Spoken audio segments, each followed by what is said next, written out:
అందరికీ నమస్కారము. నేను డాక్టర్ ఉదయ్ కుమారు. డెర్మటాలజీ డిపార్ట్మెంట్‌లో సంవత్సరంగా విశ్వభారతి మెడికల్ హాస్పిటల్‌లో పనిచేస్తున్నాను. ఈరోజు మనము ఈ సీజన్ శీతాకాలంలో వస్తున్న చర్మ వ్యాధుల గురించి కొంచెం తెలుసుకుందాం. ప్రస్తుత పరిస్థితుల్లో వైవిధ్యమైన వాతావరణ పరిస్థితులున్నాయి. పగలు ఎండ వేడి ఎక్కువ ఉంటున్నది. రాత్రి చలి ఎక్కువ ఉంటున్నది. ఈ వాతావరణంలో టెంపరేచర్ డిఫరెన్స్ ఎక్కువ ఉండటం వలన ఈ చర్మంలో కొత్త సమస్యలు వస్తున్నాయి. కొందరికేమో పగలు ఈ ఎండ వేడి ఎక్కువ ఉండడం వలన చెమటకాయలు, చెమట పొక్కులు అంటారు అట్లాంటివి వస్తున్నాయి. కొందరికి మరి ఈ చీము పొక్కులు కూడా వస్తున్నాయి.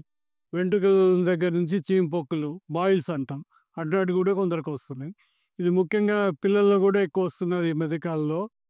కొందరికేమో చర్మం పొడిబారడం వల్ల, చలికాలంలో చర్మంలో వాటర్ ఉండదు, ఆ నీరు పోవడం వల్ల చర్మం ఎండిపోయినట్టు అయిపోయి జిల ఎక్కువ అవుతుంది, చర్మం చీలిపోయినట్టు కూడా అవుతుంది. ఇది ముఖ్యంగా వృద్ధాప్యంలో ఎక్కువ సమస్యగా ఉంటున్నది. పెద్ద వయసు వాళ్ళు ఖచ్చితంగా చర్మంలో వాటర్ ఉండేట్టు చేయడానికి కోసం స్నానం కంటే ముందు కొబ్బరి నూనె కానీ, ఆలివ్ ఆయిల్ కానీ పూసుకోవాలి.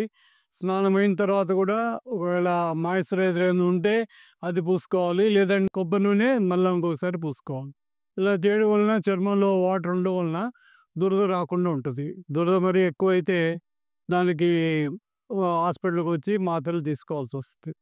ఇది పాటించకపోతే పోయే కొద్దీ అది చీము పొక్కులు కూడా వచ్చే అవకాశం ఉంటుంది. కొన్ని చర్మ వ్యాధి సమస్యలు ఉన్నాయి. అటోపిక్ డెర్మటైటిస్, ఇక్థియోసిస్ అనే జబ్బులు ఉన్న వాళ్ళకి ఈ సమస్య మరి తీవ్రతరంగా ఉంటుంది.